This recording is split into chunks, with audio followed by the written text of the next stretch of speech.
Guys, Radhe Radhe. कैसे हैं आप सभी? उम्मीद है सब ठीक ठाक होंगे, मस्त होंगे। आपके माता पिता से भी राधे राधे। सब ठीक ठाक होंगे और सबका स्वास्थ्य अच्छा होगा और सब बढ़िया तरीके से होंगे। ठीक है, पढ़ाई अच्छी चल रही होगी। ठंड का मौसम है, थोड़ा सा अपने पे ध्यान दीजिए। और आज मैं आपके सामने बोर्ड एग्जाम में कंफर्म है कि ये क्वेश्चन आपको देखने को मेरे अकॉर्डिंग मिल सकता है, और 5 मार्क्स में या 3 मार्क्स में। अगर स्टैंडर्ड में है तो कभी 5 मार्क्स में आ सकता है या 3 मार्क्स में। बेसिक में भी 5 मार्क्स में श्योर हूँ मैं, और आने की प्रायोरिटी सबसे ज़्यादा है। तो बीपीटी थ्योरम आप जानते हैं, ये थ्योरम ही सबसे इंपॉर्टेंट थ्योरम है ट्रायंगल का। BPT that means basic proportionality theorem. इसको बीपीटी के नाम से जानते हैं या तो बेसिक प्रोपोर्शनैलिटी थ्योरम के नाम से जानते हैं, और इसे थेल्स थ्योरम के भी नाम से जानते हैं। तो एग्जाम में कभी कंफ्यूजन आपके साथ ना हो, इसलिए याद रखिएगा। क्वेश्चन आता है state and prove BPT theorem. State and prove BPT theorem यह रहेगा explain basic proportionality theorem, state and prove basic proportionality theorem, state and prove Thales theorem. तो स्टेटमेंट जब आपको गिवन नहीं रहेगा कि स्टेटमेंट राइट करना रहेगा, स्टेटमेंट के पर आपका मार्क्स रहेगा, और थ्योरम पे भी मार्क्स डिवाइड होते हैं। जब आप थ्योरम का स्टेटमेंट राइट करेंगे तब आपको मार्क्स मिलेगा, डायग्राम बनाएंगे मार्क्स मिलेगा, और फिर उसको प्रूव करेंगे, उस पे भी मार्किंग बनी हुई है। लेकिन कभी कभी एग्जाम में सिर्फ स्टेटमेंट ऐसे लिख देता है, स्टेटमेंट ये नहीं लिखेगा कि स्टेटमेंट या थ्योरम, सिर्फ आपको ये राइट कर देता है if a line is drawn parallel to, अगर कोई भी लाइन ड्रा की जाती है parallel to one side of a triangle, किसी भी ट्रायंगल के एक साइड के पैरेलल में, to intersect other two side, और टू साइड को इंटरसेक्ट करता है, then it divides the two side, तब ये दो साइड्स को सॉरी सेम रेशियो में डिवाइड करता है।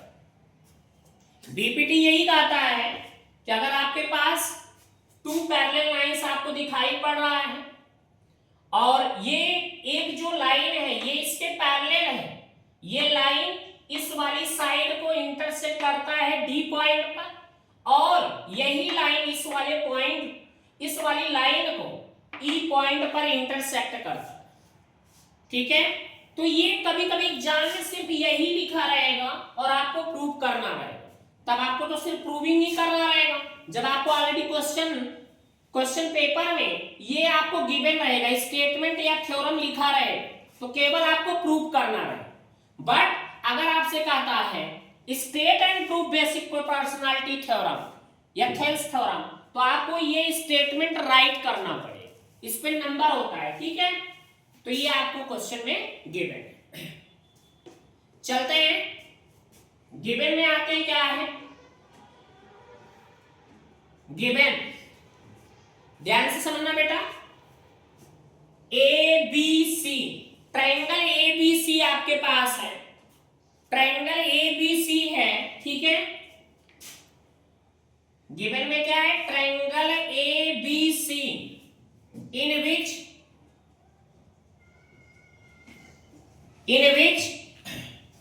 ये जो डी लाइन है बीसी के क्या है? पैरेलल है। इन विच डी पैरेलल बीसी। यहां तक क्लियर है? कोई डाउट तो नहीं है? ठीक है, यहां तक क्लियर है? कोई प्रॉब्लम तो नहीं है? And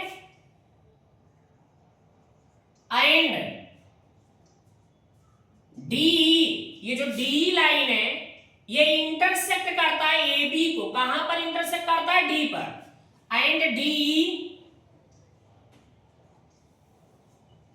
intersect A B at D and A B को कहां इंटरसेक्ट किया, डी पर, और ए सी को कहां पर करेगा, ई पर, and A C at E.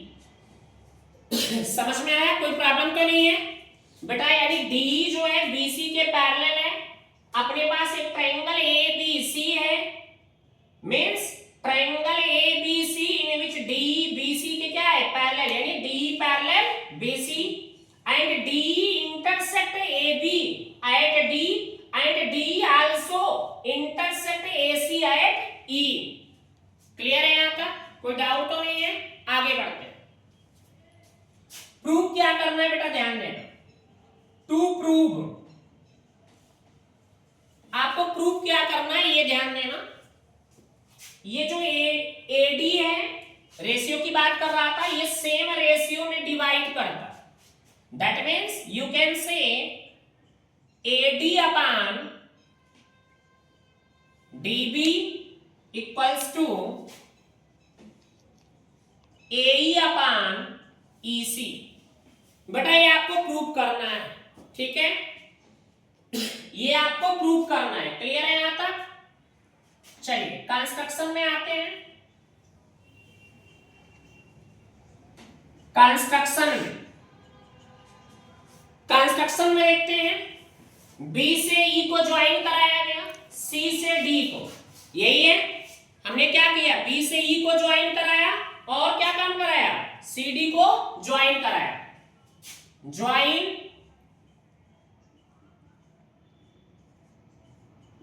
B and C D, join B and C D. और क्या किया, ड्रा ईएफ, ईएफ को ड्रा किया आपने। ड्रा ईएफ परपेंडिकुलर, किसके परपेंडिकुलर है, ए बी के। Draw EF perpendicular A B. EF को मैंने ड्रा कर लिया, किसके परपेंडिकुलर है, ए बी के। एंड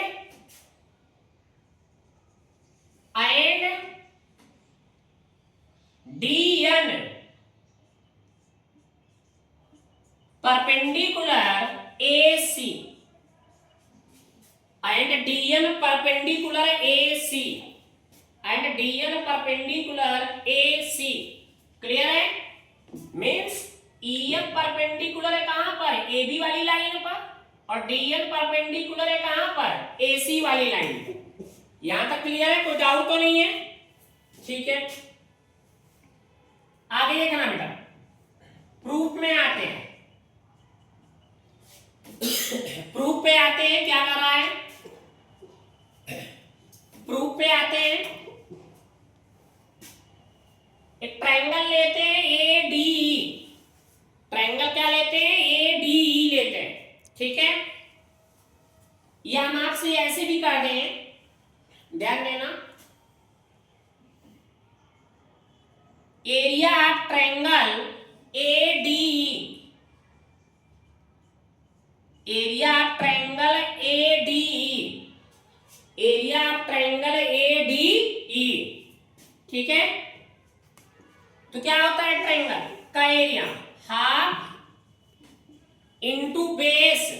बेस में क्या ले लूं, ए डी ई में बेस क्या ले लूं, ए डी को, तो ये बेस हो गया A D.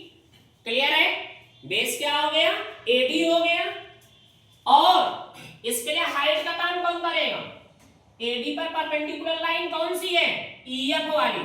That means A D into E F. Clear है यहां तक, कोई प्रॉब्लम तो नहीं है? इतना समझ में आया? Area of triangle A D E में क्या हो जाएगा, half into base into height. तो हाफ इंटू बेस मैंने किसको लिया, ए डी को, और इसके लिए हाइट, तो परपेंडिकुलर जो ड्रा है इसके लिए हाइट का काम करेगा ई एफ। कोई डाउट तो नहीं बेटा? क्लियर है यहां तक?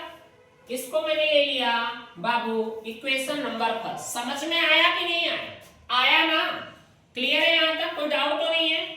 अब देखिए, अब मैं ये वाला ट्रायंगल ले रहा हूं B D E. Area of triangle BDE is equal, area of triangle BDE equals, क्या फार्मूला होगा, हाफ इंटू बेस किसको ले लिया जाए बेटा, BD को, बेस किसको ले लिया जाए, BD को, इंटू हाइट। अब देखिएगा BD है ना, तो ये क्या है, BDE ट्रायंगल है, तो इसके लिए जो हाइट का काम कौन करेगा, EF करेगा, इसके लिए हाइट का काम कौन करेगा, EF करेगा। कोई प्रॉब्लम, यहां तक क्लियर है, कोई डाउट तो नहीं है, ठीक है, क्लियर है यहां तक। आगे देखिए, dividing equation first by equation second we get, dividing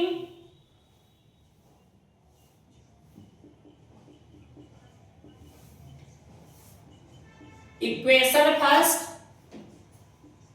by equation second, ठीक है, तो लेफ्ट को लेफ्ट से डिवाइड कर दो, राइट को राइट से।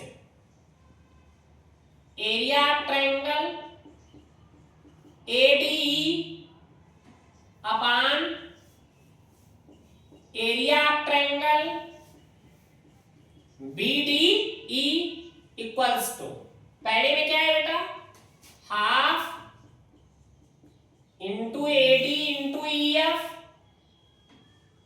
Upon half into BD into EF, clear है, हाफ से हाफ कैंसिल हो गया, EF से EF क्या हुआ, कैंसिल, तो बेटा आ जाएगा area triangle ADE upon area of triangle BDE is equal to AD upon BD, AD upon BD। समझ में आया, कोई दिक्कत तो नहीं है, यहां तक क्लियर है, आया कि नहीं आया, आया ना, तो इसको आप ले लीजिए इक्वेशन नंबर 3। यहां तक क्लियर है, कोई प्रॉब्लम क्यों नहीं है बेटा, आप चाहना तो यहां लिख भी सकते हो इन ट्रायंगल ADE में, यहां पर आप राइट भी कर सकते हो इन ट्रायंगल ADE में, अगर राइट करना चाहो कर सकते हो इन ट्रायंगल ADE, ठीक है, तो आप ये बता दीजिए एरिया ऑफ ट्रायंगल ADE, और यहां पर भी राइट कर लीजिए इन ट्रायंगल BDE, ठीक है, BDE, तो एरिया ऑफ ट्रायंगल BDE, समझ में आया, कोई दिक्कत तो नहीं है, आगे बढ़े, क्लियर है यहां तक, चलिए again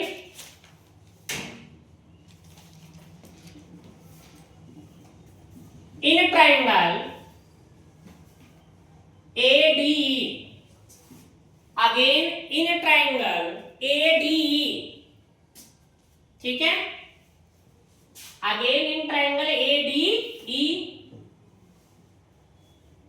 area of triangle ADE is equal to, बेटा उसी ट्रायंगल में जहां पे एक बार मैंने AD को क्या लिया था, बेस लिया था, तब इसके लिए हाइट का काम कौन किया था, EF किया था, अब मैं इसी ट्रायंगल में बेस क्या लूंगा, AE, इसके लिए हाइट का काम कौन करेगा, DN, area of triangle ADE is equal to half into base, base का काम अब कौन करेगा, AE into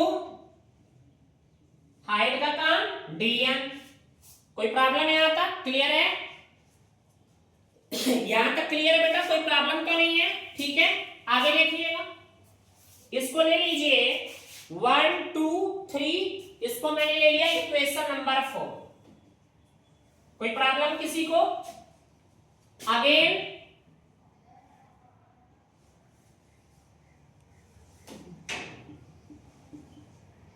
in a triangle CDE, CDE, ठीक है, इसका भी एरिया निकाल लो इस ट्रायंगल का, area triangle CDE is equal half into base, base का काम कौन ईसी करेगा, बेस का काम कौन करेगा, ईसी करेगा, ठीक है।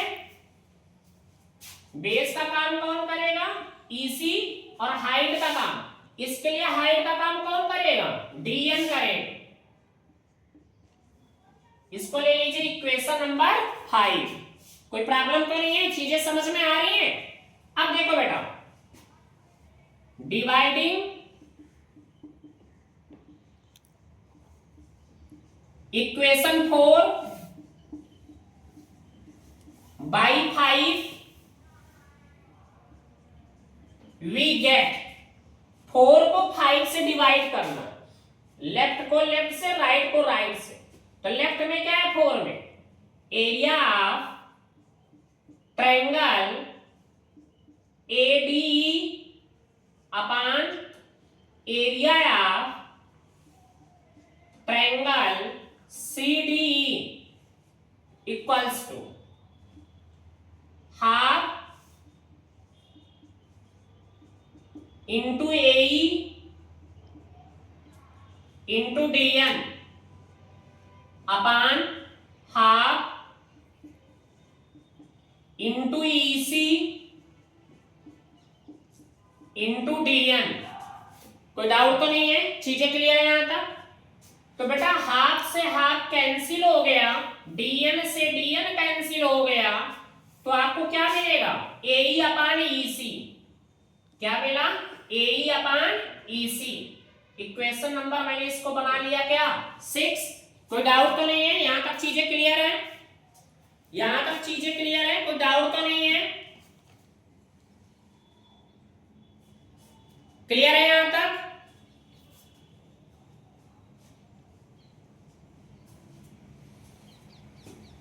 क्लियर है ना, कोई डाउट तो नहीं है, ठीक है। But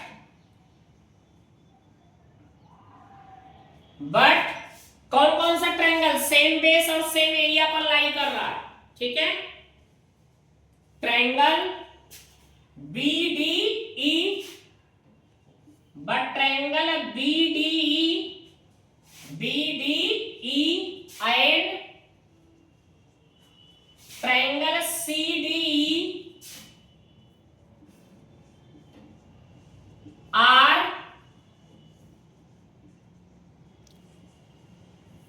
on the same base DE, same base DE and same parallel D and BC, D and BC। Clear है। तो जब कोई भी दो ट्रायंगल सेम बेस और सेम पैरेलल पर लाई करता है, तो उस ट्रायंगल की एरिया आपस में क्या होती है, इक्वल होती है, ठीक है। तो क्या हो जाएगा, इन दोनों ट्रायंगल की एरिया आपस में क्या होगा, equal. That means area of triangle BDE equals to area of triangle CDE। कोई डाउट तो नहीं किसी को। तो मैंने क्या बताया, ये दो ट्रायंगल BDE है ना और CDE, सेम बेस क्या है उसका, D, और सेम पैरेलल D और BC के, है ना, इक्वल है, तो उनकी एरिया आपस में क्या होगी, इक्वल होगा। यहां तक क्लियर है, कोई डाउट तो नहीं है, ठीक है। तो क्या आ गया अपने पास, area of triangle BDE is equal to area of triangle CDE के। क्लियर है यहां तक, कोई डाउट तो नहीं है बेटा। आगे बढ़े, कोई प्रॉब्लम तो नहीं है। चलिए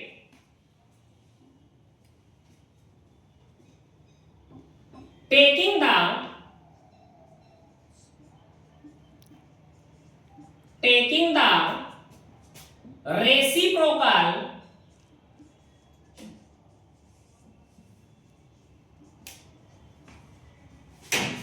the reciprocal on both sides,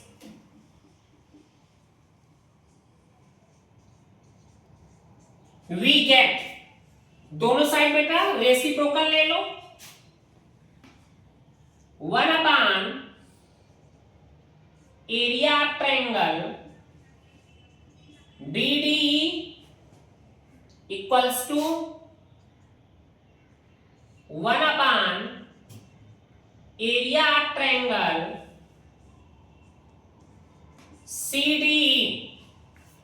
ठीक है, कोई प्रॉब्लम तो नहीं है यहाँ तक? चीजें क्लियर है? चीजें क्लियर है?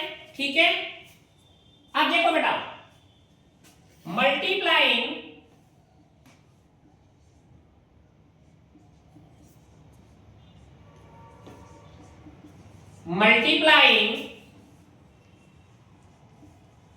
both the sides by area triangle ADE। दोनों साइड को बेटा मैं मल्टीप्लाई करा दे रहा हूं एरिया ट्रायंगल ADE से।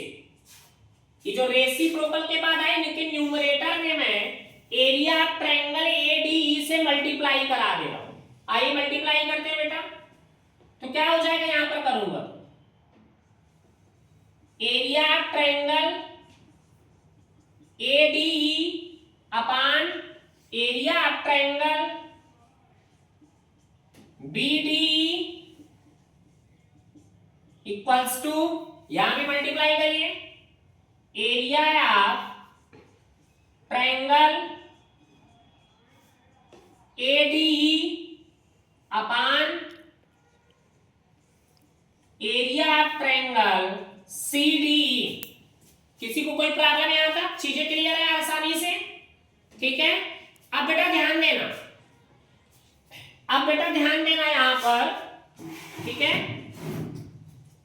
Area of triangle ADE upon area of triangle BDE।